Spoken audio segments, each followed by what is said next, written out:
అంచనాలతో బరిలోకి దిగిన కన్నప్ప ఆడియన్స్ ను అలరించాడా? వందల కోట్ల బడ్జెట్ తో తెరకెక్కిన సినిమా బాక్స్ ఆఫీస్ వద్ద నిలబడిందా? Darling Prabhas stardom cinema success కు సాయపడిందా? అసలు ఈ తిన్నడు మొదటి రోజు కొల్లగొట్టిన వసూళ్లెన్ని? Let's have a look. భారీ స్టార్ కాస్టింగ్, అద్భుతమైన విజువల్స్, పౌరాణికాలపై పట్టున్న డైరెక్టర్, అన్నిటికి మించి వరల్డ్ వైడ్ గా హ్యూజ్ ఫ్యాన్ ఫాలోయింగ్ ఉన్న డార్లింగ్ ప్రభాస్. సినిమా ఏమాత్రం బాగుందనిపించినా కోట్ల రూపాయలు కొల్లగొట్టేయొచ్చు అనుకున్నాడు విష్ణు ఊహించినట్టుగానే ప్రభాస్ స్టార్డమ్ సినిమాకి బాగానే ఉపయోగపడింది కూడా. రుద్ర పాత్రలో ప్రభాస్ నటన, స్క్రీన్ ప్రెజెన్స్ అభిమానులను మెస్మరైజ్ చేశాయి.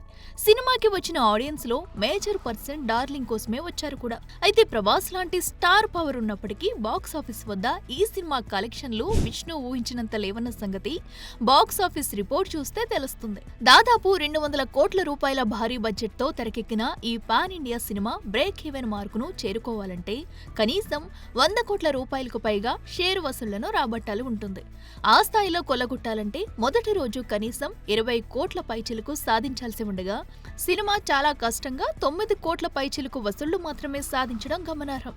అవి కూడా ప్రభాస్ స్టార్డమ్ కారణంగానే సాధ్యమైందన్న టాక్ వినిపిస్తుంది. ఇక సినిమా విజువల్ గా, మ్యూజికల్ గా గ్రాండ్ గా ఉన్నప్పటికీ కథలో కొత్తదనం లేకపోవడం, ఫస్ట్ హాఫ్ ని బాగా సాగదీయడం వంటి రీజన్ సినిమాకి నెగటివ్ టాక్ తెచ్చిన సినిమా సెకండ్ హాఫ్ లో రుద్ర ఎంట్రీ, క్లైమాక్స్ లో విష్ణు పెర్ఫార్మెన్స్ ఆడియన్స్ ని మెస్మరైజ్ చేయడం ఉన్నంతలో సినిమాకి ప్లస్ అని చెప్పాలి. అయితే ప్రస్తుతం ఉన్న ఓటీటీలో పుణ్యమాని సినిమాకి రిపీట్ ఆడియన్స్ ఎంతవరకు ఉంటారనేది అనుమానమే. ఇప్పుడొస్తున్న ఆడియన్స్ కి మూడింతలు వస్తేనే సినిమా ఏమైనా బ్రేక్ ఈవెన్ అయ్యే ఛాన్స్ కనిపిస్తుంది. చూడాలి మున్ముందు కన్నప్ప కలెక్షన్స్ ఏమైనా పెంచుకుంటాడేమో. For more videos like this, subscribe Big TV channel.